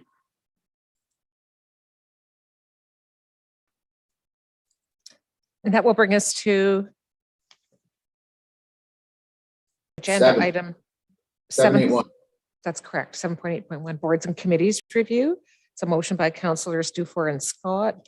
Resolved that the report of the Deputy City Clerk dated November 15, 2021 concerning boards and committees review 2021 be received, and that with respect to composition, the Dangerous Dog Committee, members of council be reduced from 4 to 3. Councillors no longer need to be appointed under the Municipal Freedom of Information and Protection of Privacy Act. The Christmas Lighting Awards Committee, members of council be reduced from 4 to 1. For dissolution, the Best for Kids Committee, the Conference and Major Special Events Committee, the current CAO Selection Committee, the Truth and Reconciliation Committee, which has been transferred to the Belating Advisory Circle, the Committee to Review Municipal Parking Operations, and Community Committee on Graffiti. A request for an amendment to process with respect to the Community Theatre Center Board to request the agreement between the board and the Algoma District School Board be amended to remove an appointment by City Council, and to review and return with options with respect to the Finance Committee, reviewing terms of reference and bringing back options for Council's consideration, as well as the Walk of Fame Selection Committee, reviewing terms of reference and meet with the Downtown Association to bring back options for Council's consideration. Okay, Council, do we have any questions or comments on this report? Seeing none, the vote's in front of you on e-scribe. All in favor? So Councillor Christian, Councillor Hollingsworth, Councillor Vezawalan, Councillor Hilsinger, Councillor Bruni, Councillor Shoemaker, Councillor Nero, and Councillor Scott, and myself. So agenda item 8.1, this is the elimination of plastics motion. It's moved by Councillor Hilsinger. Can I have, it was initially seconded by Councillor Gardy. Can I have someone else? I'll second that. I think Councillor Shoemaker just indicated he will second it. Okay. Whereas City Council has since January of 2020 shown its strong desire to see the reduction and elimination of plastic bags and other plastics in our community. And whereas City Council has now received the report from staff on the elimination of plastic bags from the motion dated September 25, 2021. And whereas the report shows that the plastic pledge has not achieved the desired result to see residents and businesses adopt the pledge. And whereas numerous provinces and cities in Canada, including Nova Scotia, Prince Edward Island, Newfoundland and Labrador, Montreal, Jasper, Prince Albert, Vancouver, Edmonton, and Regina, among others, either have or will soon have bans on plastic bags and other plastics. Now, therefore, be it resolved that staff will undertake what is required to put a plastics ban in place in Sault Ste. Marie, effective May 1, 2022, on the following items at a minimum: plastic grocery bags used in grocery stores, retail, and restaurants, plastic straws and stir sticks, plastic cutlery, and plastic takeout food containers used by restaurants. In addition to the plastics ban, staff will create a community waste reduction strategy with robust goals to be approved by City Council and in place by May 1, 2022. Okay, so I'm going to start with you, Councillor Hilsinger. Just before you get going, I will note that Councillor Gardy sent some written submissions that are on the addendum, and he just asked me to draw your attention to those just on this matter, and also the matter that related to the splash pad in the west end of our city. In any event, Councillor Hilsinger, this was your motion, you wrote it, and welcome you to make your representations. Thank you, Mr. Mayor. So Councillor Gardy and I have been really focused on taking some action around the environment in Sault Ste. Marie, and in particular around reducing our use of single-use plastics here in our community. We've decided that, and really looking forward to the support of all of our colleagues here, that we need to take matters into our own hands, that there are actions that we can take as a community, and you can see in the examples there that many other entire provinces, as well as other cities across our country and globally outside of this motion, have undertaken to take make an effort to stop doing things that are hurting our planet, basically. And there are a number of things that we can start with that revolve around the use of the elimination of allowing single-use plastics in our community. We can stop using plastic bags, stop allowing plastic bags to be used, and there are several other examples. Those items that are listed there are at a minimum. I'd like to turn this over to our staff to work on to have a ban implemented or a stopping of use implemented by May of 2022, along with addressing how we as a community can be more diligent and educated on how individually, whether we are residents or businesses, can reduce the amount of garbage that we generate out of our homes and out of our businesses. And this is one, I think, small in a way, but also large step that we can take as a community to be an example and to take leadership over this, these things that are really hurting our planet. we've just experienced, 2 weeks of the Conference of the Parties, COP26. Everyone in the world is talking about this. This is one step right now, and we are undertaking others in terms of our greenhouse gas emission reduction plan and other things. Race to Zero tonight. I was so happy to see that our council approved that, taking that pledge.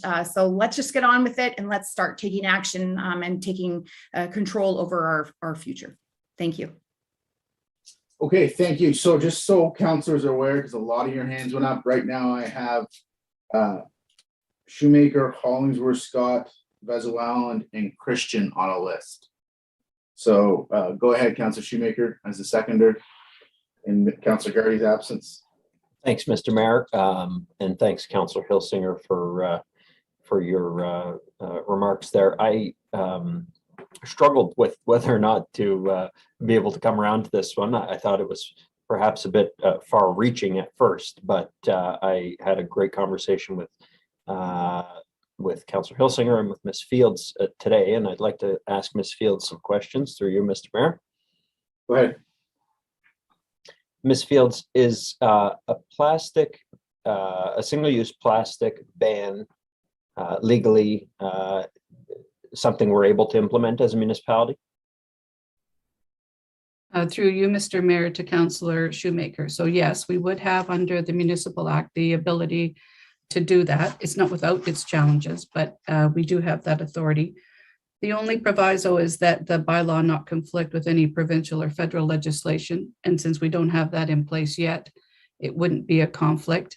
We'd have to look at it again once the federal government has announced or put through their legislation, which they say is supposed to be coming, but we haven't seen anything of it yet. Okay, thank you. Do we, if this were passed tonight, now I know the operative clause here is staff undertake what's required to put a plastics ban in effect on May 1st, 2022, but would this have to come back to council as a bylaw for our consideration? Yes, if you're asking through you, Mr. Mayor, to Councillor Shoemaker, if you're asking for a bylaw to come back, it would have to come back for approval by council. The May date is a pretty tight date. I don't know whether you're anticipating that there would be public consultation. This would affect roughly 571 businesses if we take into consideration retail and there's a couple of things, retail and food. They would be impacted as well. For 571 businesses, we're looking at some enforcement issues, given that we have 2 enforcement officers. And yeah, thank you for that. Would we be able to enforce, as we do with other matters, a complaint-driven process, or if there were violations that were kind of flagrant, they could be enforced against, and use our educational services to ensure compliance otherwise? Through you, Mr. Mayor, to Councillor Shoemaker, I did reach out to one of the lawyers in the City of Toronto who's working on implementing this, and they have been implementing this for a few years. And her comments were that they're going to try and do this in a phased-in manner and for education, because even though they're bigger, she said they have the same enforcement issues there. So they're going to start out with an education. It will be driven by complaint. The officer will show up. It'll be more of an education than a ticketing at first. And then, of course, if there's flagrant violations, there'd be no choice but to impose the fines, or at least impose a charge or a ticket. Thank you. And then with respect to other municipalities that have done this, have any of them faced challenges of their bylaw? Well, when Toronto first tried to impose it in 2012, there were challenges because they hadn't gone through the public consultation process. They have now been in public consultation for a couple of years. There are two towns that have a bylaw in place. One is the town of Fort Francis, so a small place, and the town of Mono. I haven't heard that they've had any challenges, but their ban is a little different than ours. So that contemplated. They don't ban all plastic bags and single use. There's a number of exceptions that they put in their bylaw. And the town of Mono has only the bag for point of sale. So if you were leaving the grocery store, that's the bag that they ban or you have to pay for. Okay, thank you. When a bylaw comes back, provided this passes tonight, would you suspect it would have exceptions where there isn't an easy solution? I know we've received an email, I think it went to all of council, about dog waste bags. I don't know if there are, biodegradable options, but that's just an example. If your research showed there are areas where the market hasn't caught up to the trend of eliminating or reducing plastics, could there be or would there be exceptions in the bylaw that you brought forward? Through you, Mr. Mayor, to Councillor Shoemaker, I think there would have to be. We would have to take a look at what other people have used. We wouldn't know them all because we don't have feedback from the community. There may be things we don't know. There were things that the City of Toronto solicitor spoke about. She said, for example, food trucks, they're not a part of this because they can't, under their Health Protection Act, they can't use reusable cutlery and glassware and stuff. So they're required to use something that's disposable, whether it's plastic or something that's better for the environment. But there will be some exceptions that you'll have to consider. Yeah, okay. And I think that's a good foundation to start from. However, that said, I do think there is merit in striving for something ambitious like this, in striving for sending a message that we don't want to see the continued use of non-recyclable items, and that we don't want to just see these plastic bags and plastic cutlery and plastic takeout containers end up in our landfill and amass at ever increasing quantities. So I do, think that there are some kinks that will need to be worked through in the drafting of this. I'm happy to hear that would come back to council for consideration if this were passed tonight, and I hope it does pass. But that said, I think it is ambitious, and it strives for something necessary. And so for that reason, and for those reasons, I should say, that I will support the resolution, and I'm happy to have seconded it in Councillor Gardy's absence. Thank you, Councillor Shoemaker. Councillor Hollingsworth. Thank you. Thank you, Councillor Hilsinger and Councillor Girardi, for bringing this to our table. It's an excellent, wonderful initiative. Through you, Mayor, to Councillor Hilsinger, I know this is focused on plastic. Did you consider styrofoam as well? There's so many different styrofoam items out there that cause a lot of problems. Did you consider styrofoam, mentioning styrofoam? I did not in this motion, but what Councillor Gardy and I were striving to do was to set a goal and to have with an ambitious timeline. And I understand that, but I know we can do it. I know we can do this. So it's over, assuming that we have support tonight. Now it's over to our staff to run with this and to look at other things. And if we can add materials to it, that would be great. This would be a start, but let's see what the inertia and the energy can bring to what we could actually do. Okay, I hope that staff will look at styrofoam. So if I can just friendly highlight styrofoam, and maybe that can be somehow wink, wink put into the bylaw. So, and my second question, thank you. To you, Ms. Fields, through you, Mayor. I'm glad you talked about exceptions, because when we look at medical facilities, such as the Sioux Area Hospital has obviously a cafeteria, provides food to patients, it provides food to visitors. And as a healthcare worker, we have to make sure that infection is properly controlled. And there's our patients that unfortunately do need to use plastic straws. They can't use metal straws or paper straws.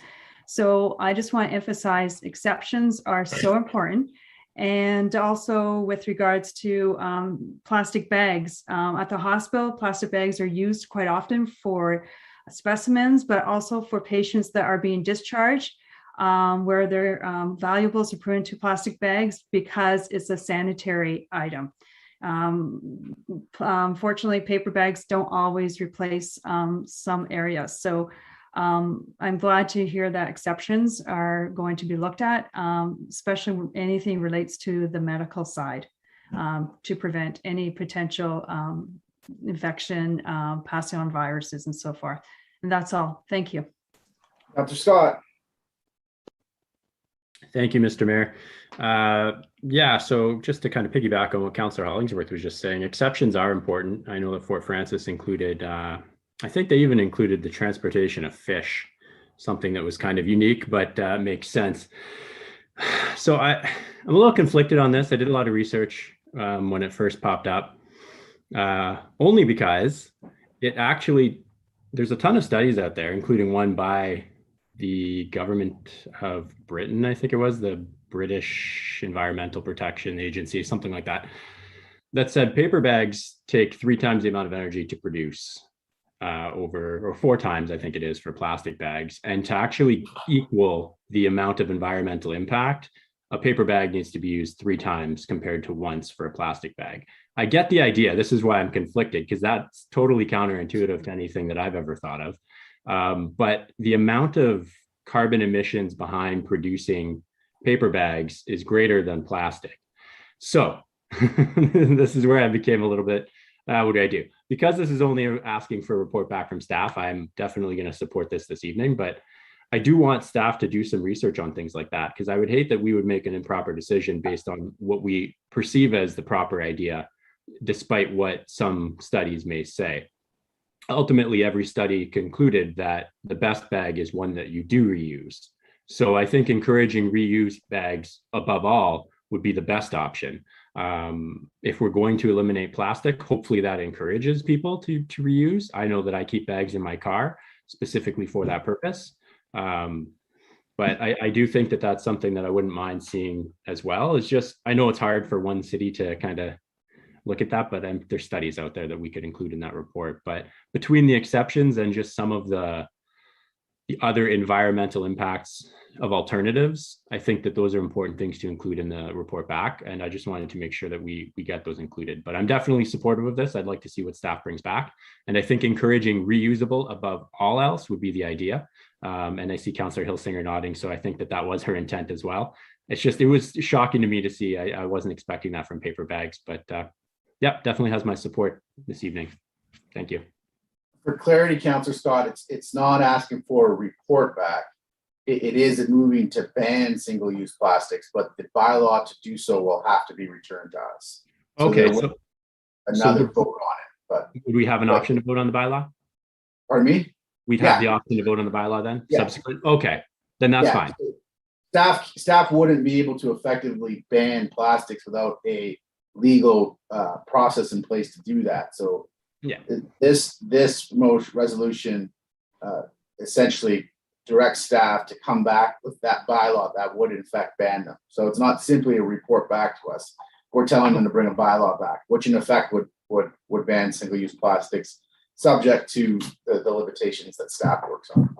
Okay, so as long as we still get the option to vote on it again, then I'll still support this evening, but that was my misunderstanding. My apologies.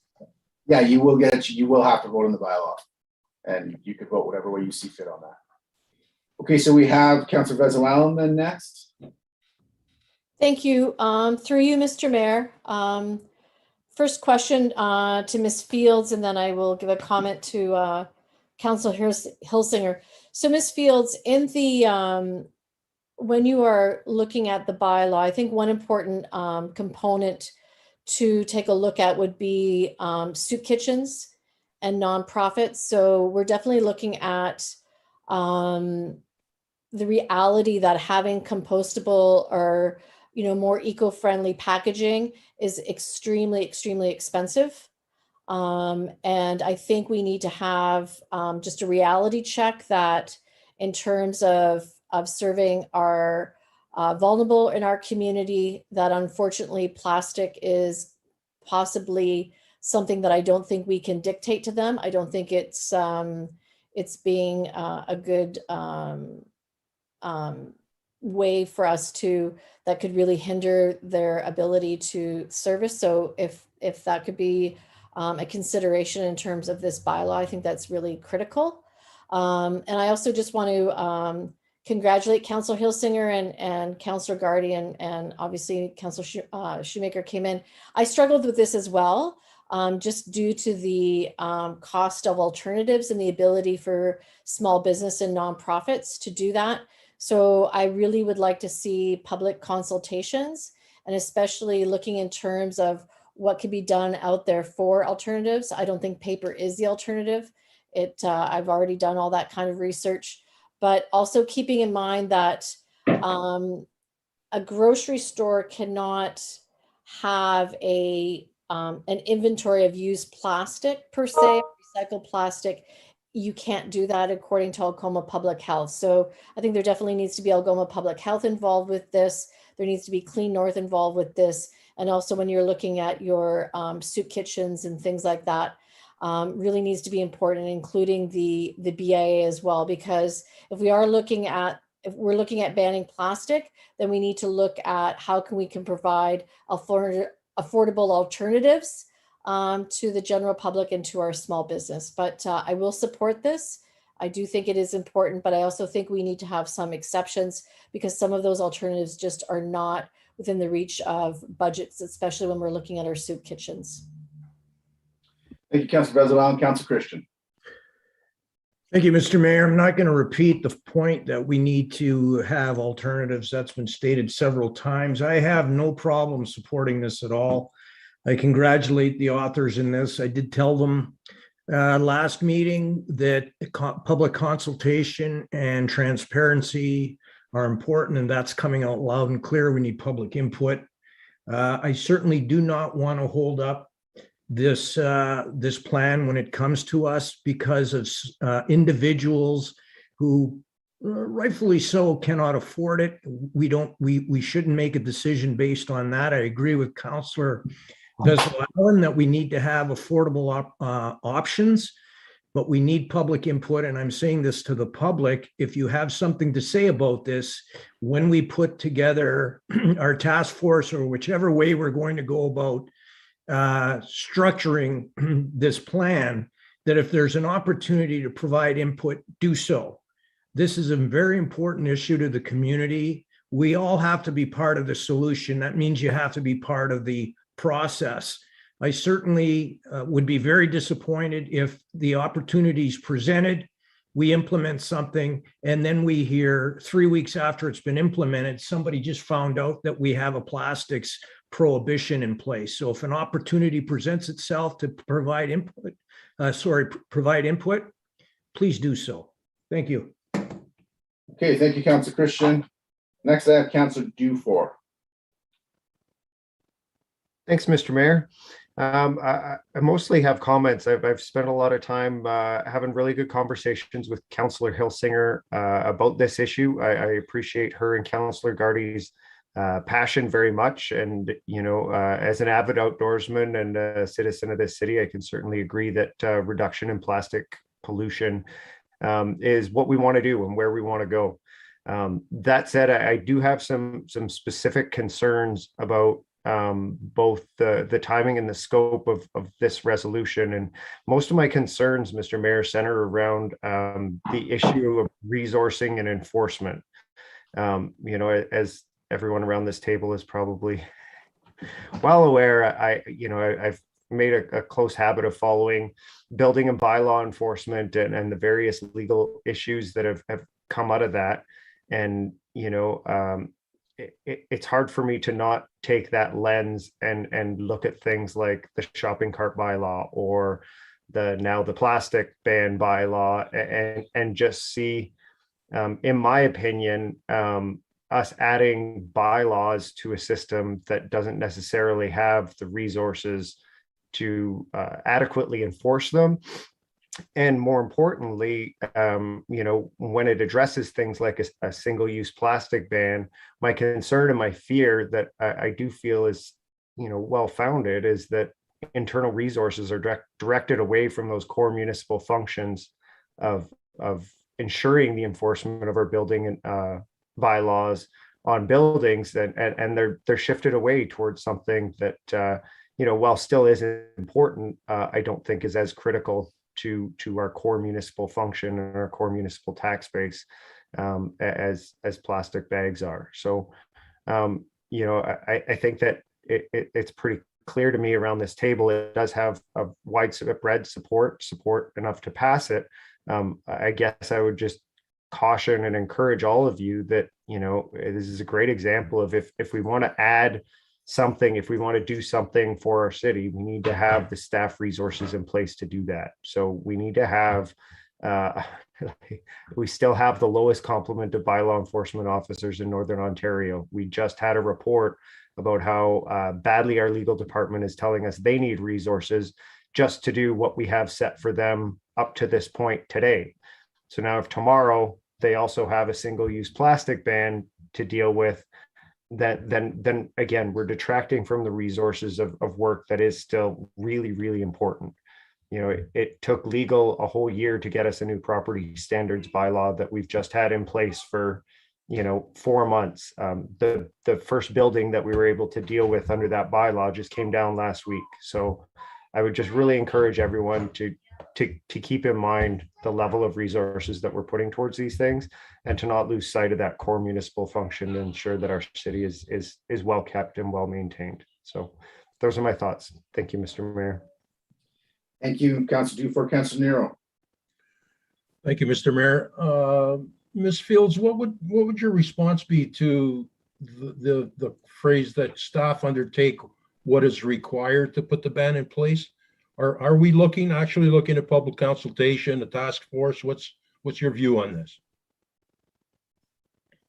Through you, Mr. Mayor, to Councillor Nero, I haven't actually put my mind to it in the sense that the resolution or the motion speaks directly to putting a ban in place, which would mean a bylaw. But I did raise the issue that I think public consultation is needed. And we've heard a few comments about it already. I think it would be difficult to have public consultation, draft a bylaw, and have it in place by May, because we would be giving people no notice that a new piece of legislation that would have fines would affect them. And we also wouldn't be considering some of the national sort of grocers who have national policies, which they will have to change for this city and have to consider what they would be doing if we all put bylaws in place. They'd have a different rule in Barrie than in Sudbury, than in Peterborough, than in the Sioux. So I think we'll need to hear what they need as well to make this work, because obviously we don't want to put a bylaw in place that nobody follows or that's not working. Yeah, so I guess what I'm hearing is that it's not the May 1st, 2022 is not a realistic date. Not if you want consultation. If you want us just to draft a bylaw and put it out, obviously that can be done, but that brings a number of challenges from the community as well that you'll likely hear about. Thank you for that, Mr. Mayor. I'm at a loss here. I'm not sure what step to take. I believe, and I've heard a couple of other councillors certainly allude to the fact that the public consultation part is very important. also heard one comment that maybe a task force would be part of this. So I could support this, but what kind of pressure are we putting on staff by asking it to come back by May the 1st, 2022? I'm not sure. Yeah, I think it's clear that we're putting quite a bit of pressure on staff to do that. There's two aspects of this. There's the bylaw that will have to be developed and developed properly because it is a law. And the second part is there's also the waste reduction strategy that is part of this resolution that they'll have to work on at the same time. I imagine that would be independent or outside of legal on the second part. But look, it's a question of whether this is something that this group wants to make the statement on and values to that degree. And if it does, then that's the direction we send to staff, and staff has to work on that. If staff begins to work on something and they can't meet the timeline for a specific reason, there would be a report back to us in that respect. And they would outline how and why and bring it back to council for our further deliberation and discussion. But I think if you were to amend the motion to create a task force or to add public consultations in, you can do that, but you'd have to do that like as a result of vote on council, right? So you'd have to move that amendment. If it was seconded, then we would have that discussion. If it passed, then the main motion would be amended. So if you want to amend it in some way, you'd have to table that now and have a seconder for that. But in the end, to Councillor Dufour's point, you know, we when we do this, when we come together and we talk about issues, we identify issues that are important to us and that we want staff to move forward on. And if this is one of them, then we direct them to do that. We do have to be mindful and sensitive of the resources on the back end, not just to complete the initial work, but then to follow through on it. From my perspective, you know, and I said this previously, and I'll say it again, you know, I appreciate Councillor Hilsinger and Councillor Gardy's leadership on this, because I do think in a lot of ways we've done well as a municipality. In a lot of ways we are a leader as a municipality, but not environmentally. I think our community has a far way to go to have a more responsible environmental footprint. I was glad when we created the new environmental committee that we have here and some of the work that they're doing. But you know, in the spirit of this motion, I think Councillor Hilsinger and Councillor Gardy want us to lead on something and make that declaration and move forward under that declaration, and then we'll see how it can be developed. And you know, I think my record over the last 7 years has been pretty apparent that I'm sensitive to the demands of staff and what we send down to them through this table. But the truth is, over 7 years, we've sent a lot of work down, and on things, frankly, that I don't think were nearly as important as our environmental footprint. So, like, this is something I think we need to show that's important, and we need to show that we value and need to move forward on. If you had some way specifically, Councillor Nero, that you wanted to amend it, you know, council would be open. We would have that discussion now. I appreciate your comments, Mr. Mayor. I agree with everything you've said. Like I said, I can support this. I do think it's important. It's for that fact that I think that if we're going to deal with something this important, that we follow the process, that at the end we don't have anything to challenge us in a way that said, you know, you just didn't follow the process. So my question would be, I guess, to the mover and seconder, if they would do a friendly amendment, if they would consider putting in at least the public consultation part. So Councillor Bruni, I see your hand, Councillor Bruni. I'm going to go to Councillor Hilsinger first, and so she can address that. So Councillor Hilsinger, the proposal is to amend the resolution to direct staff to engage in public consultations prior to the return of the bylaw. Staff is indicating if that's the case, they wouldn't be able to get it back for May 1st. I'm going to ask staff if there was a bit of time added on to that. I don't believe you need years to do consultations. I don't know what's happening in Toronto, but we wouldn't need that here. Would it be doable if consultations were included if you return the bylaw at a June meeting as opposed to May 1st? To you, Mr. Mayor. I'm using the May 1st date as the date in which the bylaw becomes effective. because I think that's how it's written. Yeah. So, I mean, we can have a bylaw before May the 1st, but what is the date that we would want to start it? So if it was May 1st, I think that's the difficulty because we won't have given any notice that it's coming. So if the bylaw was effective on a date in June, would you be able to accommodate that consultation and its return before council before that time? The bylaw on the ban, I would say yes. The other proponents about the, I think I'd need Ms. Hamilton Beach to weigh in on that one, on the sort of there was more a strategy on goals. There was a waste reduction strategy. Yeah. That I'm thinking of these two things separately right now. I'm just Okay. speaking to you about the plastics ban, the bylaw for the plastics ban, not the waste reduction strategy. Yes. So if that was to be made effective at date in June, could you accommodate in that time frame consultations and the return of the bylaw before that effective date? I would say yes. I would say yes. And hopefully that's correct. Mr. CEO, you had some comments? Just on that point, Mr. Mayor and Council, I would, if we're going to go that route, I would suggest June 30th being the effective date. Okay, so I'm going to move to the mover, Councillor Hilsinger, and the seconder, Councillor Shoemaker.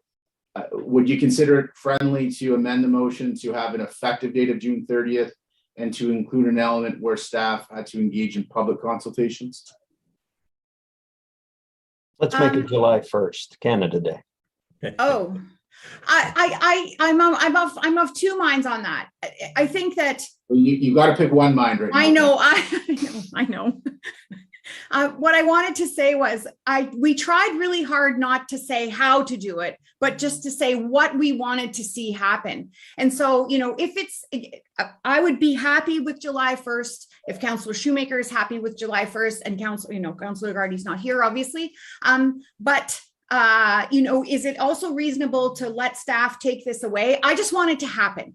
And it's clear we have support for this. So if making this decision today says July 1st, we get it done, we do the consultation, we involve people, we make it happen the way that is going to work for our community, then I'm perfectly fine with that. I'm also fine with saying, let the staff go back and talk about it and come back with their plan and what that would be. But if the expeditious method is giving an extra 2 months, to make that happen, and we have a solid date in place for a bylaw to be in place, perfectly fine with that. Okay, so that sounds like it's received as friendly. Councillor Shoemaker appears to receive it as friendly.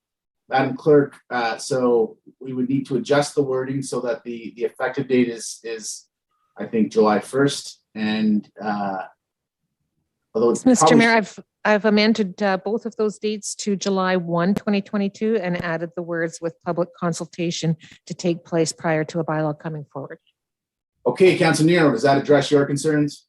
Certainly does, Mr. Mayor. Thank you. Very well. Councillor Bruni, I saw your hand. I'm coming over to you. That's okay, Mr. Mayor. You've asked my questions. I don't think May 22 would have been reachable, especially how complex this issue will be. I do support it. I think it has lots of merit, this resolution, but I think additional time is required for legal to review this. I know you mentioned Toronto's 2012. I know they're a bigger city, etc. But I think the issues will be the same in a smaller community. So I'm glad you've offered to extend it, and I think we should just move on there. I prefer to have an open end because I think legal might come into several problems, but it's going to be a bylaw. Council's going to vote on it, and then we'll go from there. Thanks. Okay, thank you. So that motion has been amended by the mover and seconder in a friendly way. Madam Clerk, do you want to reread the motion and we'll go from there? I'll reread the operative clause. Now therefore be it resolved that staff will undertake what is required to put a plastics ban in place in Sault Ste. Marie effective July 1, 2022 on the following items at a minimum.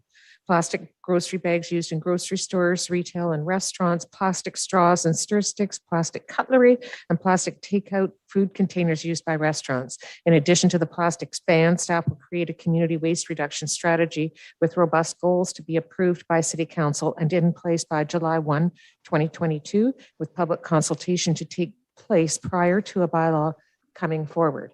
And I amended the vote and reopened it. So those who had already voted, I'm afraid you still need to vote on the amended motion. Those that have already voted. Okay, so it's opened again. Do we have any other comments or questions? Okay, so all in favor of the motion as amended? So myself, Councillor Christian, Councillor Hollingsworth, Councillor Dufour, Councillor Bezoal, Councillor Shoemaker, Councillor Hilsinger, Councillor Bruni, Councillor Nero, and Councillor Scott. Unanimous. Please cast your vote in e-scribe. I do have them all. Thank you. Okay, great. We can move on to 8.2 Halloween Spirit Awards. This is a motion by Councillors Hollingsworth and Christian, whereas the Sault Ste. Marie Christmas Lighting Awards program is a co-sponsored fun event that has been part of the community for years. And whereas it promotes community involvement and recognizes the efforts of residents who light up their homes and businesses in the spirit of the season. And whereas having community events such as the Christmas Lighting Awards program has been well received, organizing something similar for Halloween decorations throughout the community may also lift spirits and create community fun. And now therefore be it resolved that staff be requested to develop a Halloween Spirit Awards program based on similar principles, rules, and goals as the Christmas Lighting Award program and present a draft program to council by June 2022. Okay, Councillor Hollingsworth, this is your motion. I'm going to start with you. The motion is detailed enough to explain the real purpose of it, but it seems like over the last number of years, more and more people are getting into the spirit. It's just to create some community fun and basically it's just, just to recognize all those wonderful neighborhoods that put a lot of effort into making it exciting for our children in the community. Thank you. Thank you. Councillor Christian, do you have anything to add as the seconder?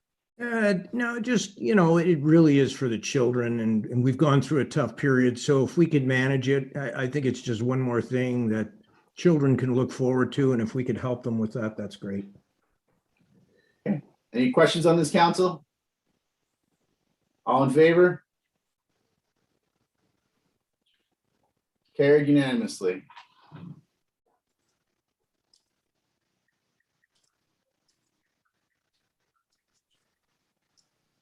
And agenda item 8.3, Strand Avenue and Wilson Street speeding, a motion by councillors Nero and Bruni, whereas excessive speed on city streets has grown to be a citywide concern, and whereas the residents of Strand Avenue and Wilson Street have reported excessive speeds in the vicinity of the intersection of Strand Avenue and Wilson Street, and whereas this intersection has a history of accidents, with the most recent being on October 31, 2021.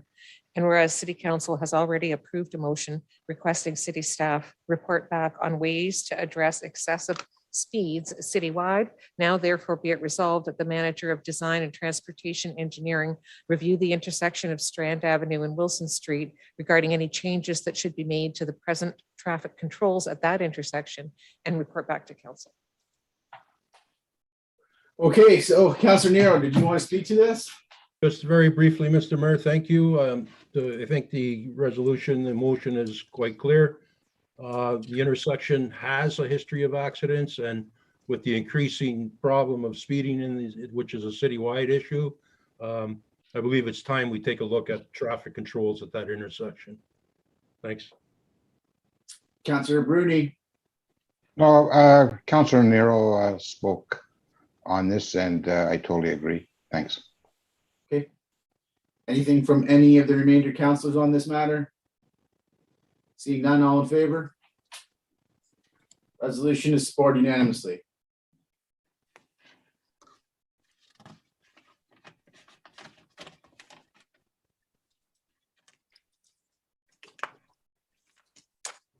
Okay, that will take us to bylaws. And I have a motion by Councillor Bezo, Allen, and Scott. Resolved that all bylaws under item 11 of the agenda under date November 15, 2021, save and accept bylaw 2021-218 be approved. All in favor? Carried. And 218 is separated on account of Councillor Nero's conflict. So it's a motion by Councillor Dufour and Councillor Scott. Resolved that bylaw 2021-218 being a bylaw to authorize the execution of the collective agreement between the city and Sault Ste. Marie Professional Firefighters Association Local 529 for the term commencing February 1, 2019 to January 31, 2021 be passed in open council this 15th day of November 2021, and I have opened. All in favor?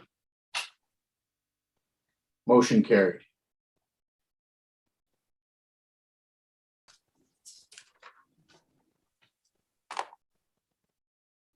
I'm waiting for, I have Councillor Hilsinger in the affirmative. I'm waiting for Councillor Dufour.